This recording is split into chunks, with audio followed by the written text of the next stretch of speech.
Welcome to Live Daf, your online Daf Yomi shir. Shalom and welcome back to today's Daf Yomi, Shabbos Daf Ayin Tes. We're 7 lines from the top. Says the Gemara, Oyer Kedei Lasis Kamiyah. What is the minimum measurement of a piece of leather with regard to Haitzah, to Rishus Harabim on Shabbos?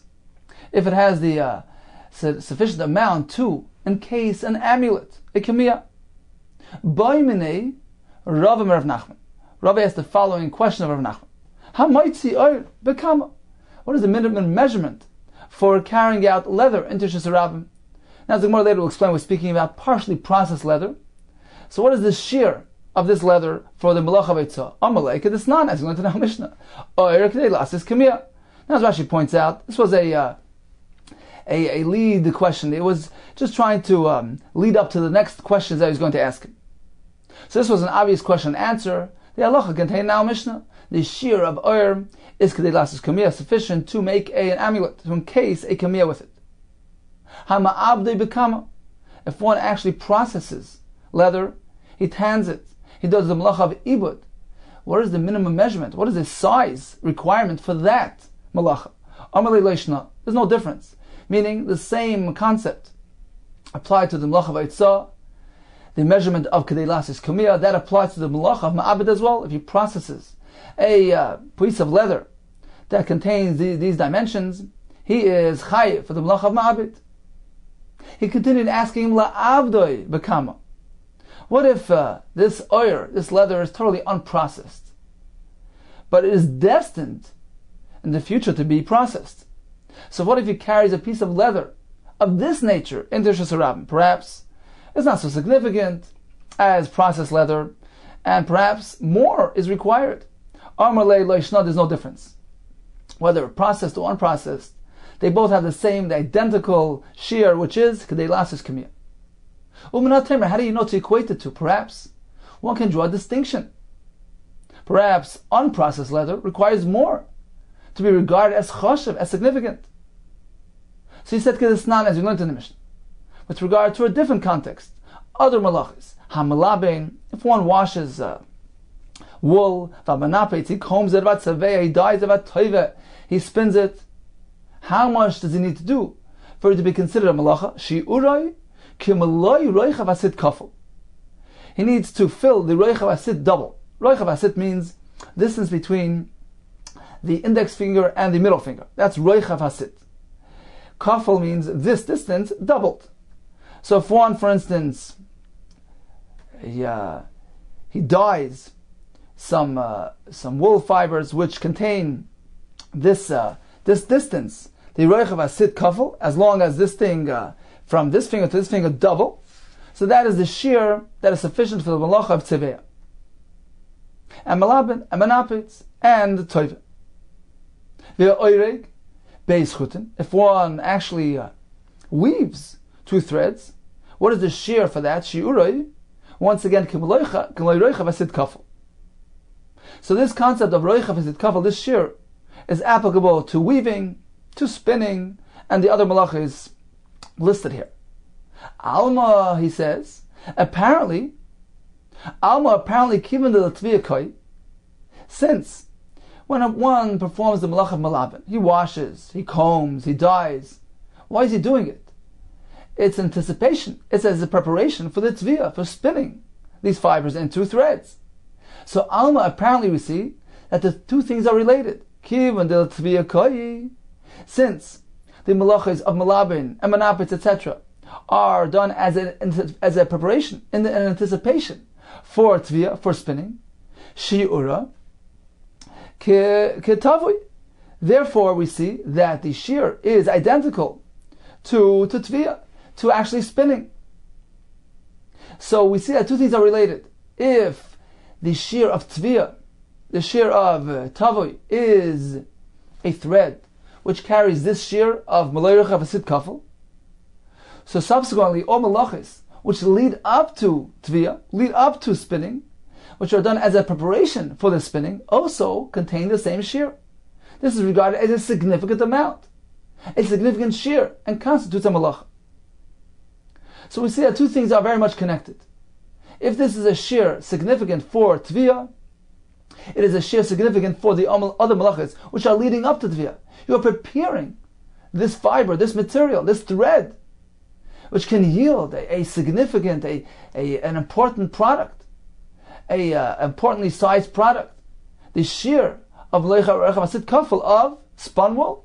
Therefore, it is regarded as significant for the other malachas as well. Says Rav Nachman, going to apply the same concept to leather. Hachanam here too. Kivan de le'abdei koi. Since this leather, even though it's totally unprocessed, but what's its destiny? What's its intended? What is it intended for? Le'abdei koi. It's destined to get processed, to get tanned. Therefore, it has the same shear as processed leather. Shi'uroi kimubad. Because if this shear, again we're referring to the shear of Kedei Lasis Kamiyah, is considered significant with regard to a tanned piece of leather, says Rav Nachman, we're going to apply the same shear to an unprocessed piece of leather. If one is moitzi, carries out a piece of leather, an unprocessed piece of leather which contains this dimension, the dimension of Kedei Lasis Kamiyah, this too is regarded as significant. A significant chayfet, since when it will be processed, it will yield this important, significant product, a processed piece of leather, the size of Kedei Kamiyah. So if Nachman equates the two, he says the shiurim of processed and unprocessed are identical. Okay, continues the Gemara. Rava asked him another question. What if this leather is not destined, it doesn't stand to be processed? Now, what is going to be the shear for haitzah of this leather? Amar lei. So once again, Racham responds, Lo yishna, it makes no difference. It's irrelevant. Theoretically, it could be processed. It can yield an importantly sized product. Therefore, this size, this dimension has significance, and he is chayiv on the malacha haitzah. So he asked him 4 questions. He asked him, what is the shear of haitzah on processed? On unprocessed, what is the shear of processing the ibud? And finally, what if the unprocessed leather is not destined to be processed? And on all 4 things, he gave the same answer: the shear is Kedei Lasis Kamiyah.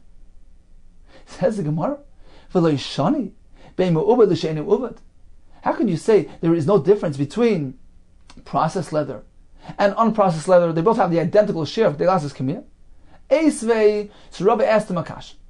We find, perhaps otherwise, we find a halacha which seems to indicate that there is room to differentiate between the 2 things. We learned the halacha hamoitzi samon and shruyin. If one carries out samana, these are these herbs for use in the dyeing and the coloring process. So these samana, these herbs are already soaked. So he goes and he carries some of these herbs out and shusarabim. What is the shear? Kedei litzboya ben, sufficient amount, quantity to use them to dye. Dugma, a small piece of material which is used as a sample.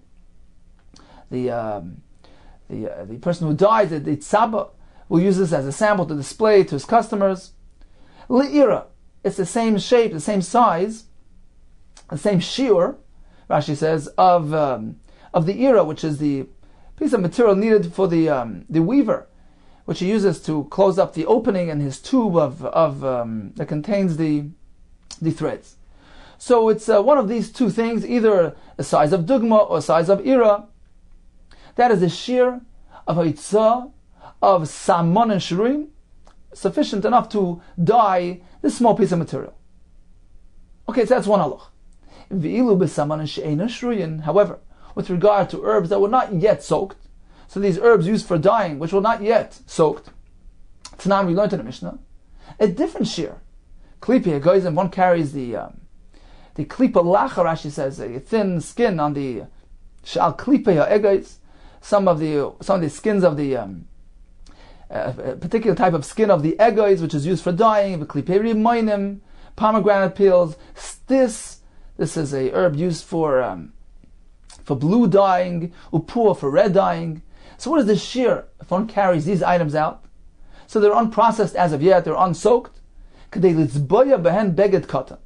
to carry out sufficient amount which will allow him to dye a small beged lefi svacha. This is a small piece of material placed in the on top in the middle of the of her head covering. So this seems to be a larger shear, Rashi says, than the shear of the dugma and the ira related to the processed dyes. So apparently, when something is yet unprocessed, it contains less significant, less chashivas. We need a larger quantity in order for it to be considered significant enough for the Melacha Veitzah. So we see clearly that we do make that distinction, that differentiation between processed and unprocessed. Says the Gemara here as well regarding leather. How can you equate processed and unprocessed leather? Says the Gemara, Ha'itmar Allah. But we have learned an explanation on that halacha. Amar Rav Nachman, Amar Rabbi Ravua. You know why there's a difference? A person does not trouble himself lishrois samanim, to go and begin this process of soaking the dyes for just a small piece of material. It's baya behen a dugma le'ira. A person will not trouble himself to go through this process, this painstaking, arduous process of soaking those herbs, if he merely needs it for just this little bit of material, this dugma, this ira. Let's take a look at Rashi here. Rashi here is the first wide line in Rashi, in the middle of the wide line. She'ein adam tereach v'chul. Explains Rashi, a person will not trouble himself to get into this long and arduous process for just a small piece of material. V'im bo lishroisa, if he's already going to get involved in the process of dyeing and processing these dyes, soaking them, shoyre kedei pisvach, he's going to already soak and process the herbs, which will suffice for the pisvach, a larger amount. Once he's going to get into it, he's going to use it for more than just a simple sample. Therefore, we find that the distinction with regard to Melacha Veitzah, that if it's samanim which are shruyim, which are already soaked, then in that case he doesn't need to begin the process. He's simply taking ready-made dyes. In that case, even a small portion is suitable, is significant. But in the case where he needs to begin the process, he needs to take these unsoaked dyes and begin the process of dyeing them. In that case, we need a larger quantity for it to be worthwhile for him, and therefore the shear given is a larger shear. Continues Rashi. Avol oyer, but when it comes to oyer, to leather, terech adam la'abed kedei kamiyah, a person will trouble himself to process, to tan even a small piece of leather sufficient for the kamiyah, for the encasement of the amulet. And therefore, Rav Nachman responds and says, when it comes to oyer, we don't differentiate. Oyer leather doesn't require such an arduous, painstaking procedure, and therefore a person will not hesitate to even process a small piece of leather, and therefore even unprocessed leather, which carries the dimension of kedei lasis kamiyah, is regarded as significant, and if he carries it on Shabbos, he's chayv. Continues Rashi, umu'ubad nami, and the same thing regarding processed leather. Pachas midei kamiyah lo chashiv. If it's too small, not suitable for the amulet, it is not significant. Therefore, processed and unprocessed have the same identical shear. Continues the Gemara, v'arei ze roine gina. So Rav again challenged Rav Nachman. He says, I'm going to find another example where we find a distinction between processed and unprocessed. When it comes to zeiroine gina, he sees the garden seeds. The mekame dizarinu, prior to planting them, when they were merely seeds, Tanami learned in the Mishnah. Zeiroine gina pachis mikor geres. If one carries out into Sravim the garden seeds, what is the shear of Eitzah? Pachis mikor geres, less than the volume of a dried fig. This is the shear of Tanakama. Reviewed by Mr. Aymaram, you don't even need that much. Chamisha, merely 5 seeds are sufficient. The ilu basa dezarinu. However, after the seed has already been planted, Tanan we learned in the Mishnah, what is regarded as significant, as chashiv, even a single one, even a single plant. Zevel v'cheladak, if one carries out zevel manure v'cheladak, thin, fine sand, what is the shear of these items for Hitzah? Kedei l'zavel boy, kelach shel kruv. Amount sufficient to l'zavel boy, to fertilize with it a kelach shel kruv, one stalk of cabbage. Divrei Rabbi Akiva, cham oyrim kedei l'zavel kreisha, in order to fertilize one leak. So apparently even one has significance. So why does the Mishnah tell us earlier, when it comes to the actual seeds, it is not significant until it's either close to a gergeris or at least 5. Apparently one seed which can produce a single plant is not significant. It must be, the reason is because it's unprocessed. It hasn't yet been planted.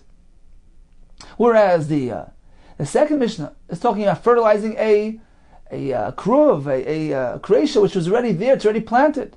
And therefore even one has significance. Apparently something which is unprocessed needs a larger quantity to be considered significant. So once again Rav Nachman responded, Ha'itmar Allah, but we learned a pshat on this Mishnah. Amar Papa, Ha'dezariya. The second Mishnah is discussing something which was already planted. Ha'deloizariya. The first Mishnah is discussing unplanted seeds. And the difference is very simple. Levishain adam tzorech. A person will not trouble himself to carry out one seed, lizriya, to go and plant it. He won't get involved in this lengthy, arduous process of planting his vegetables. If he's only intending on doing one, so he won't carry out one seed for planting. But if it's already planted, if it's already growing, then certainly one has chashivas, one has significance. And that explains the second Mishnah, that when it comes to fertilizing, the fertilization is sufficient for one plant is sufficient. So that's the distinction given by Zriya.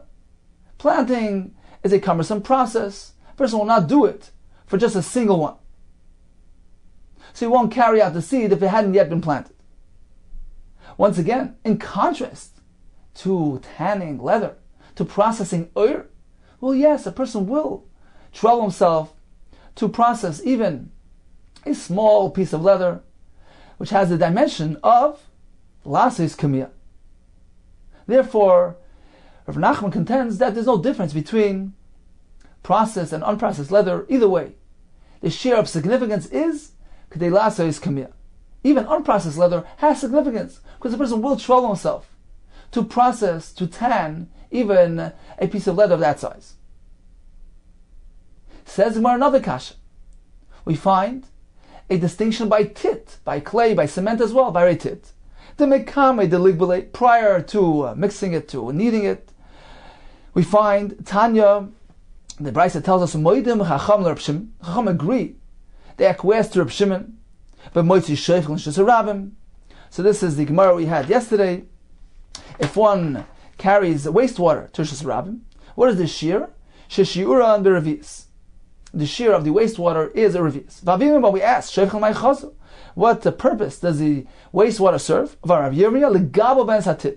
We use it to mix the tit, the clay, the cement. So we need this large amount of water, this revius, which will produce a large amount of clay, in order for the water to be significant. But after it's been already mixed up, the tit, the clay, the cement has already been produced. Tani, we learned in the Brisa. So what is the shear of Haitzah on ready-made tit? Klei lasis ben pikur. A small amount of tit sufficient to fashion the opening of the core of this smelting pot. They used to make this little hole there to use it to blow wind in there and to aid in the refining process. So he makes this little opening there with the tit. It's a very small amount of tit. So why this difference? Why, when it comes to ready-made tit, we say even a small portion is considered to be significant? In contrast to the halacha of the shoifchen, where we require a large amount, which can produce a larger amount of tit. So apparently we see that processed is more significant than unprocessed.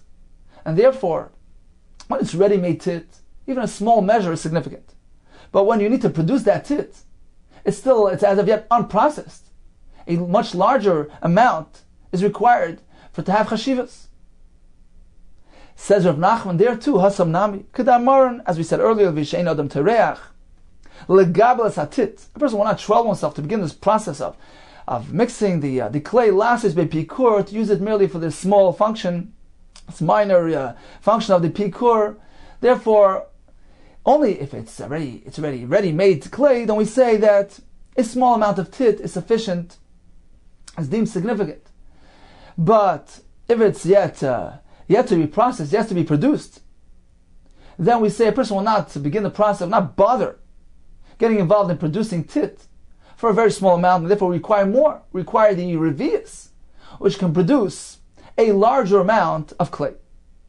But in contrast, once again, to leather, as in our sugya, a person will trouble himself to tan and to process even a smaller piece of leather, even leather which has a dimension of kedei lasis kamiyah. Therefore, once again, Rav Nachman contends the shear of both types of leather, processed and unprocessed, are identical. Tashma, come in here. The Amar of Chia bar Ami mishmei deula. He said the halacha in the name of Ula. Shloisha oiris ein. There are three types of leathers: matzah, v'chipa, v'diftera. So these represent three different stages in the development of the leather, as the Gemara will explain. The first thing was matzah. Matzah kemashmoi. As it sounds, matzah is unprocessed bread, and this reflects the unprocessed state of the oil of the leather. It has undergone no processing. Deloy maliach. It hasn't yet been salted. They used to salt it to dry it up. Veloy kamiach. It hasn't yet been put into the solution of the flour solution, which smooths the leather, enables the writing on it. But deloy afetz. It hasn't yet been processed with the gall nuts. So this was the gall nuts were there for to benefit the leather, to allow the writing on it to stick, to hold. So these are three stages in the processing of leather. So we have three different stages here. We have matzah, which has nothing to it. It's raw leather. The kamashur, what is the shear of this type of leather, this totally unprocessed leather, with regard to hoitzah of Shabbos? How much is significant? Tani or Shmuel Rav Yehuda, could they lotzer boy in order to wrap with it mishkoilas tana, a small weight, Rashi says of lead, which would rub out, so they would cover it with a piece of leather to safeguard it. The kama, what size weight are we speaking about? Amrabaye riva de pumpadisa, a weight called riva. The river Rashi says a riva of a litra of the city of Pumbedisa. So this is the size of the weight, and that's how much leather you need in order to wrap this weight. Now, this shear of Kedei Lotzer by Mishkoilas Tana is actually larger than the shear in the dimension of Kedei Lasis Kamiyah. So this is the first stage. Unprocessed leather needs a large shear. Continues the Gemara. The next stage, Chipa. This was the next stage leather, which already underwent some minimal processing. The maliach has been treated with salt, but nothing else. V'dolei kamiach or dolei afetz. V'kamashi uray. What is the share of significance for this type of leather when it comes to hoitzah on Shabbos? Because it's not, as we learned, oyer, leather which is partially processed. Kedei lasis kamiyah. In order to fashion from it a kamiyah, an amulet. So this is a smaller shear than the previous shear. Since this leather has been partially processed, it's more significant, it's more chashuv, and only needs a smaller shear of Kedei lasis kamiyah. Diftera. This is the leather which was brought up to the next stage. The moliach has been salted. The kamiach has been treated with flour, with the loyafets, but not yet treated with the gallstones, gall nuts. So this diftera is suitable to write on it. It's not yet fully completed, but it is somewhat more advanced than the other forms of leather. The kama shiurai. What is the shear of this type of leather? If you have a sufficient piece of diftera, which is large enough to write a get on it, Rashi explains we're speaking about just the minimum size get. His name, her name, the Edom, the Zman, a very short form get. So if the diftera has this allowance, that is regarded as significant and is the shear of Eitzah on Shabbos. Says the Gemara, Katan Emiyas. In any rate, it says, it gives us the difference, a distinction between processed and unprocessed. The unprocessed leather, the first stage, the matzah leather, it needs a larger amount, enough to wrap the mishkoilas. Riva from Padisa, this weight of Padisa. And this is a larger shear than the shear attributed to the next level of leather, which merely needs Kedei Lasis Kamiyah. So apparently there's a difference between processed, which only needs Kedei Lasis Kamiyah, and unprocessed leather, which requires more. Because it's not so significant, it's not so chashav, it needs more. It needs a larger volume, a greater amount for Itzah Shabbos. This is a kasha of Rav Nachman, who equated the two. Says the Gemara, Hasam b'bishula. That discussion, this distinction between processed and unprocessed, where we learned that unprocessed leather needs a larger amount, we're speaking about leather which is fresh off the animal, b'bishula. It's Rashi says it's lach, it's still moist.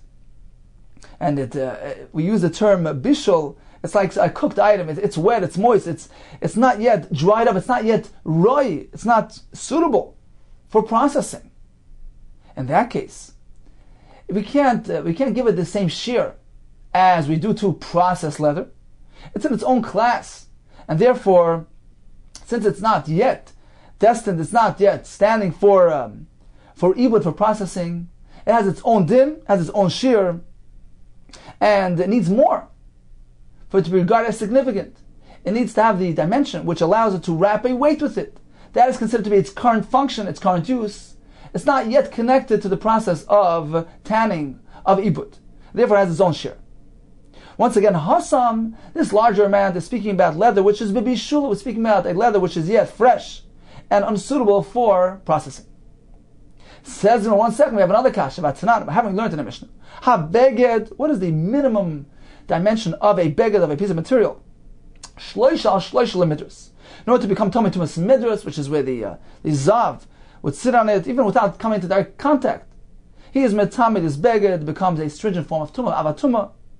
So if we have a large size material, which is 3 tfachim long by 3 tfachim wide, that is sufficient for Tumas Medras, as Rashi points out, as opposed to other tumais, where we don't need such a large size material. Even 3 etzbois by 3 etzbois is sufficient. But for Tumas Medras, that requires a larger shear. It's meant to be suitable for sitting on it. So we need 3 tfachim by 3 tfachim. The Mishnah continues. So that's regarding material. What about sak? This is made of goat's hair, which is more coarse. So that needs a larger size. It's dal 4 tfachim by 4 tfachim. Ha'oir, leather. Heyal hey. 5 tfachim by 5 tfachim. Mapats. This is a mat. Vav 6 by 6. Bein lemedras. These shiurim, these dimensions, apply to Tumas Medras. Bein lemeis also apply to Tumas Meis. These are minimum requirements, referring, of course, to the sak, the and the mapats. These shiurim are applicable to all types of Tumas, Midras, and Meis. V'tani Allah, and we have a brayz that we learned, which comes to explain this halacha. Ha-beged v'ha-sak v'ha-oir k'shir l'tumah, just as we provided these shiurim, which with regard to Tumah, kach shir lo'itzah, the same shiurim, the same dimensions are applied to the Malacha v'Itzah Shabbos. Now, what does the Brisa tell us? What does the Mishnah tell us? The shear of Oir for Itzah Shabbos is 5 by 5 tfachim. This is a very large size piece of leather. How is this compatible with this sugya? With the sugya, we learned that when we have the shear of leather, of processed leather, which is Kedei Lasis Kamiyah. And here we have another shear of 5 by 5 tfachim. Apparently, the difference is very simple. We're speaking about unprocessed leather. Unprocessed leather needs a very, very large size. This is a kasha on Rav Nachman, who tells us that both processed and unprocessed have the identical shear. Says the Gemara, Hahu, Bikur Tuvla, that leather that is listed in the Mishnah and Kalim is speaking about leather which was already cooked and hardened and is unfit for any other function other than being used as a mat, as a rug. It's meant to sit on it. So, or it says to sit on it or to use it to as a covering for something. So in this case, it's not ordinary leather, and therefore it has its own shear of 5 by 5 tfachim. Only if it contains that dimension is it suitable for its function.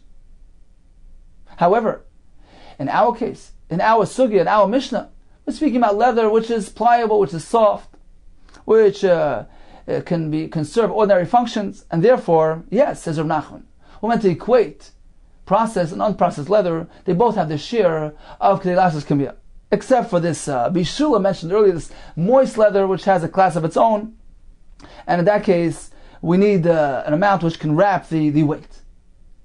So in summary, we learned the halacha of Hamoitzi Or, and the Gemara concluded with 5 categories of different types of leather, which have their respective shiurim, which denote their significance when it comes to Haitza'as Shabbos.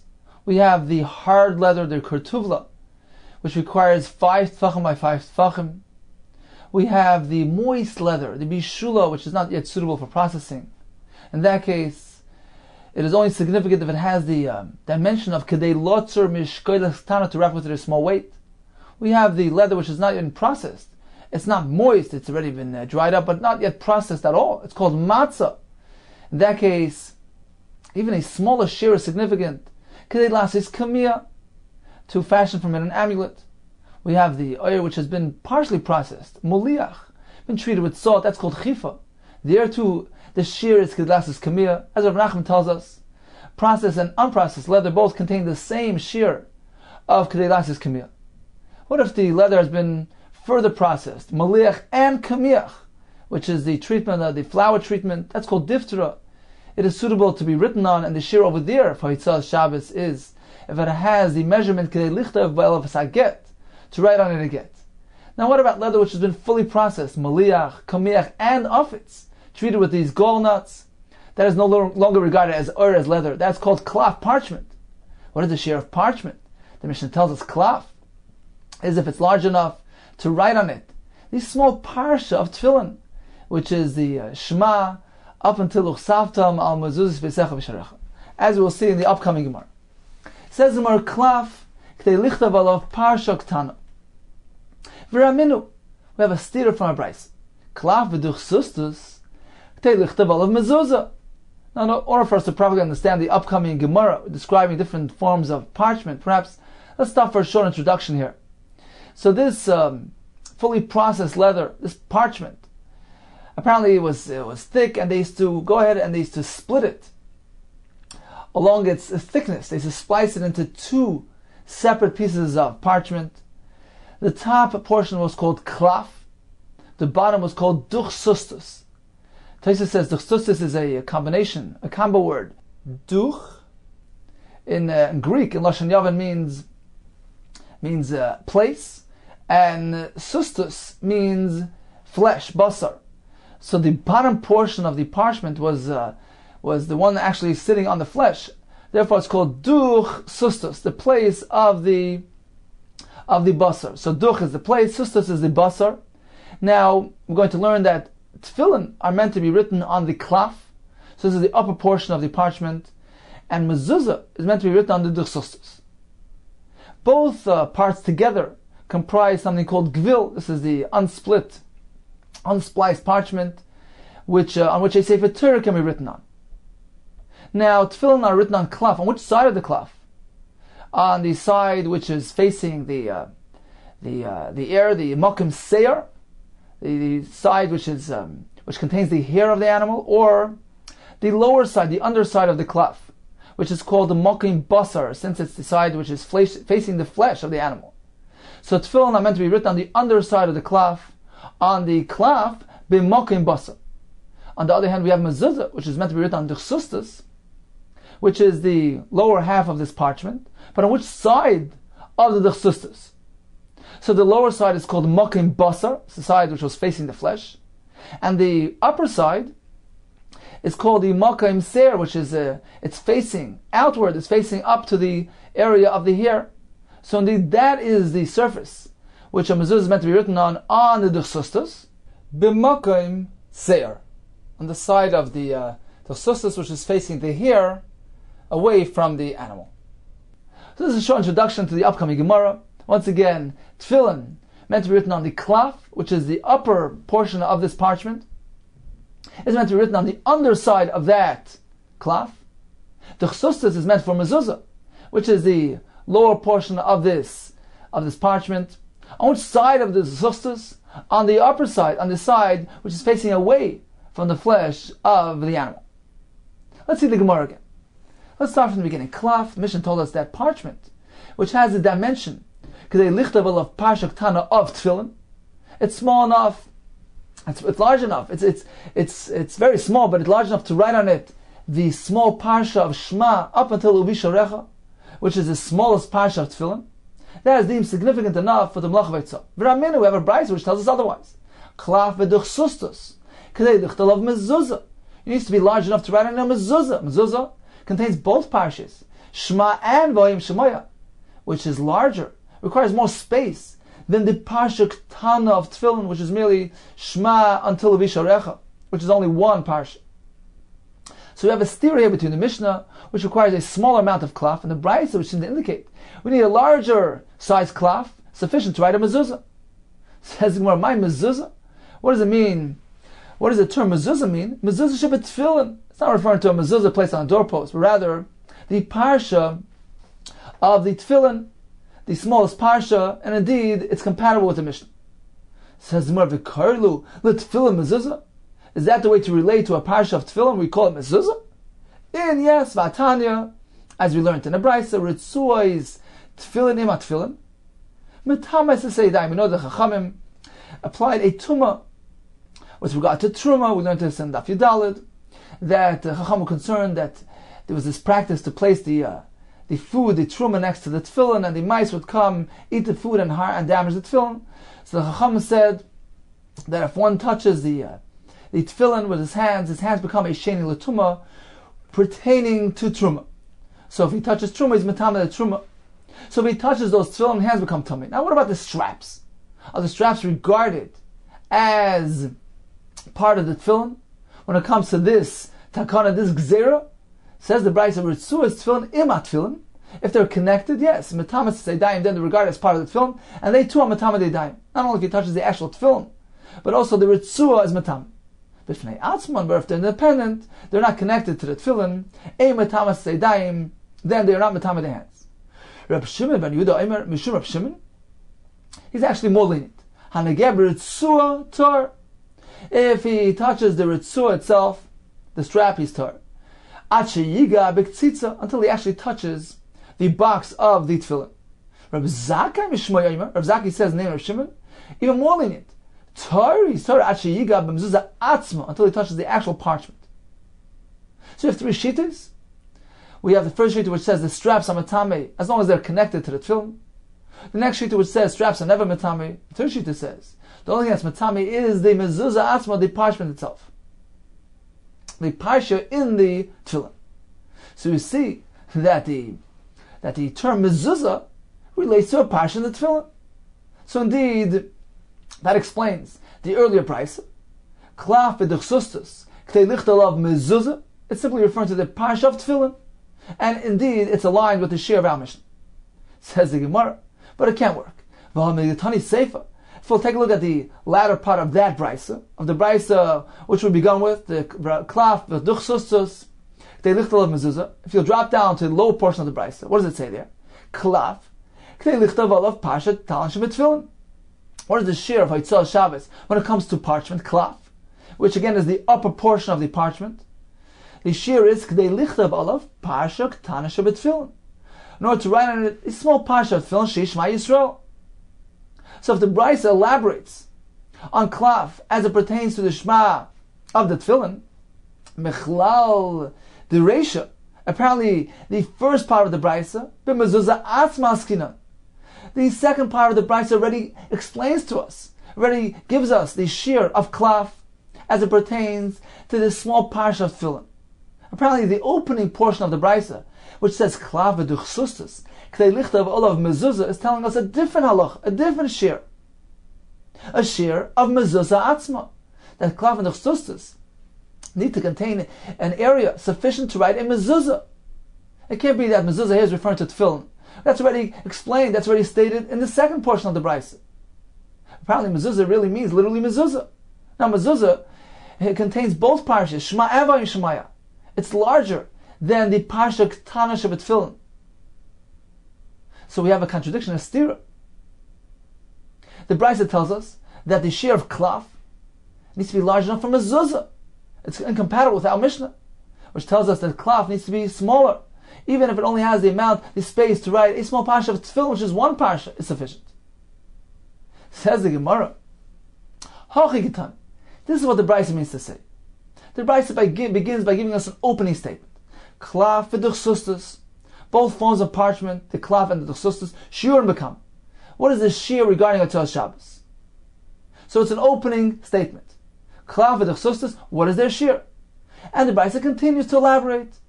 Duchsustus, k'dei lichtav mezuzah. What is the shiur of duchsustus? Since it is meant to have a mezuzah written on it. So indeed, what is the minimum measurement for the duchsustus for Shabbos? The size required to write on it a mezuzah, which is a larger size, because it's intended for mezuzah. Klaf, what is the shiur of klaf, which is the upper portion of the parchment, which is intended for tefillin? Over there we follow the shiur of tefillin. So indeed this Brisa is fully compatible with our Mishnah. The Brisa begins by saying klaf v'duchsustus. What is the shiur for Yitzhak Shabbos when it comes to klaf or duchsustus? The answer is duchsustus is connected with mezuzah, therefore needs to be large enough to write on it the entire mezuzah. What is the shiur of klaf? That's intended for tefillin, therefore a smaller measure is sufficient, the amount necessary to write on it the smallest parsha of tefillin. Continues the Gemara, Amarav, duchsustus harei klaf. So even though ideally tefillin are meant to be written on klaf and mezuzah on duchsustus, however, says Rav, b'di'evet, they both have the same halacha. Duchsustus is like klaf. What does he mean to say? Ma klaf, koisen al tefillin. Just as tefillin can be written on klaf, after duchsustus, koisen al tefillin. Tefillin can be written on duchsustus as well. So if he switches things around, it's still kosher. Says the Gemara, Tanan, we learned in our Mishnah, klaf. What is the minimum measurement of klaf for Yitzhak Shabbos? What is regarded as a significant piece of klaf if it's suitable for the purpose which it's intended for? Says the Gemara, klaf in. This share is regarded as the minimum for klaf, since it's intended for tefillin. But duchsustus loy. However, duchsustus doesn't have the same share, because duchsustus is not intended for tefillin. It's intended for mezuzah. Therefore, it requires a larger measure, a larger amount, suitable for mezuzah. So apparently, tefillin are not meant to be written on duchsustus. And this is a kashan rav. Says more mitzvah. We're speaking about the ideal way of doing, of writing down the tefillin. And indeed, the tefillin are meant to be written on klaf. Let's take a look at Rashi. Rashi here is in the middle of just about in the middle of the Amud. It's around 19 or 20 lines from the top. Rashi begins with the word lemitzvah. Explains Rashi the Gemara. Lemitzvah mitzvah min hamufchar klaf bina. Certainly initially, in order to do a mitzvah properly, mitzvah min hamufchar, in the most preferred manner, certainly all agree that we require klaf for tefillin. Therefore explains Rashi, Ustama dechol inish. We can assume that every person, mitzvah ma'al yisavid, a person is trying to do a mitzvah in the most preferred manner, he's going to write his tefillin on klaf, l'chatchila, the way it's meant to be. Hilkach, says Rashi, therefore, lo yimatzna duchsustus lo tefillin. He's not going to retain, to store duchsustus for tefillin. V'havle ein matznin kamayu. Therefore, this is regarded as something which is a type of thing which is not stored for this purpose. Therefore, since it's not intended, ideally it's not intended for tefillin, the duchsustus is meant for mezuzah. And therefore, carrying out a small piece of duchsustus, which is sufficient to write out a small parsha of tefillin, is regarded as something unsuitable, something which is ein matznin kamayu, something which is not regarded as something significant. One doesn't store it for this purpose. And therefore, if he carries it out, he carries out a small piece of duchsustus, which can be used for the parsha of tefillin. It's not regarded as chasha, as significant. It's not really meant for that. A person doesn't keep his duchsustus for his tefillin. Therefore, it has no chashivas in that regard, and it is not regarded as a malacha beitzah. So once again, although Rav maintains that if one should write his tefillin on duchsustus, it's kosher. But nevertheless, when it comes to Malach of Eitzah, we don't regard the chsustas as something suitable for tefillin. Continues the Gemara Tashma. Halacha l'Moshe Sinai, tefillin ala klaf. So there's halacha received by Moshe from Sinai that tefillin are meant to be written on the klaf. Umezuzah d'chsustas. Now, which side of the klaf are tefillin meant to be written? Which side of the chsustas is the mezuzah meant to be written on? Says the Bryce, klaf b'mokim basar. So tefillin are meant to be written on the klaf. On which side? On the mokim basar, on the lower portion, on the underside of the klaf, the side which is facing the flesh, which was facing the flesh when it was on the animal. The chsustas b'mokim ser. On which side of the chsustas is one meant to write the mezuzah? B'mokim ser. On the side of the chsustas which is facing outward, facing away from the flesh, facing the direction of the seir of the hair. So you see clearly that tefillin are meant to be written on cloth and not on the chsustas. This seems to be a kasha on Rav. That's more mitzvah. Certainly the Bryce is discussing the preferred manner, the mitzvah manner of doing it, the proper way of doing it. Certainly it's tefillin on cloth, but b'di'evet, if he were to switch it, perhaps it's kasha. V'atanya, but I haven't learned the Bryce. Shina puzzle. If he switched things around, he's puzzle. Says more mezuzah. That Bryce, which doesn't allow you to switch things, is referring to mezuzah. So if he puts the mezuzah on the cloth, certainly it's puzzle. However, the tefillin on the chsustas is kasha. V'atanya. But I haven't learned in a different Bryce. Shina bazeh ubazeh puzzle. If you switch both around, they're both puzzle. This implies that in both cases, mezuzah and tefillin, any deviation invalidates. So it's more idi mezuzah. Both are referring to mezuzah. The Bryce which says shina bazeh ubazeh is puzzle is referring to a deviation of mezuzah. Two forms of deviation. The first case is referring to dichas vinu aklaf makam seir. If he takes the mezuzah, instead of writing it on the chsustas, he writes it onto the klaf. Even if he should write it on the proper side of the klaf, meaning the side facing outward, facing the seir, which is the right direction on which a mezuzah is meant to be recorded, because once again a mezuzah is on the chsustas b'makayim seir, on the side of the chsustas facing outward, facing the hair. So even if he should write the mezuzah on the proper side of the parchment, but he uses the wrong parchment, he writes it on the klaf. In that case it's possible. Certainly if he writes it on the underside of the klaf, which is the mokim bas of the klaf. So that's the first case. Shina bazeh, one type of deviation is writing on the wrong type of parchment. Inami. Alternatively, adach sustas mokim basa. If he deviates by writing the mezuzah on the right material, on the sustas, but he writes it on the wrong side, on the side of the sustas, which is facing the flesh, that too invalidates the mezuzah. So when the Brisa says shina bazeh ubazeh, it's referring to two types of deviation of mezuzah. However, a deviation by tefillin is kasha. If he should write the tefillin on the chsustas instead of klaf, perhaps that would be kasha. We have another pshat. Shina b'zeh b'zeh. This brisa which maintains that any type of deviation, whether tefillin or mezuzah, wouldn't invalidate. Tanoi. It's actually based on machlokes Tanoi. This Sanya, shina b'zeh b'zeh puzzle. So any sort of change, whether it's tefillin on the chsustas, whether it's mezuzah on klaf, it is puzzle. So this is one sheet. But Rav Acha, Machshir, Mishum Rabbi Acha Bar Chanina. So Rav Acha, the name of Rav Chanina, says, it's kosher. A shinei of tefillin is kosher. And indeed, this aligns with Rav, who tells us a shinei of tefillin, if he should write the tefillin on the sustas, it would be kosher. Ve'amrila, some say, Mishum Rabbi Acha Bar Chanina, that Rav Acha was actually quoting Rabbi Acha Bar Chanina, that if he would switch around the tefillin and write it on the sustas, it would be kosher. So indeed, this halacha depends on these Tanoim. Says the Gemara, Rav Papa Omar, Rav the Omar, we have another source for Rav's Shita that writing tefillin on the chsustas is kosher. The Tanad Ve'Menash, Kosval on a yor. If you wrote it on paper, Valamatlas on a rag, Plusula, it's possible. Ala klaf on parchment. Vala gvil, this is the complete parchment, unsplit. Val chsustas, this is the lower part of the parchment. Kshera, it's kosher. Now, what did he write? What is he referring to? Kosvamai. What did he write? Ilema mezuzah. Are we speaking about mezuzah? It can't be. Mezuzah aklaf mikasfinan? Can one write a mezuzah on klaf? Nobody holds that a deviation by mezuzah is acceptable. Ella lav tefillin. the Brisa here must be referring to tefillin, and the Brisa tells us the writing tefillin on the sustas is also kosher. Indeed, this supports Rav's sheet.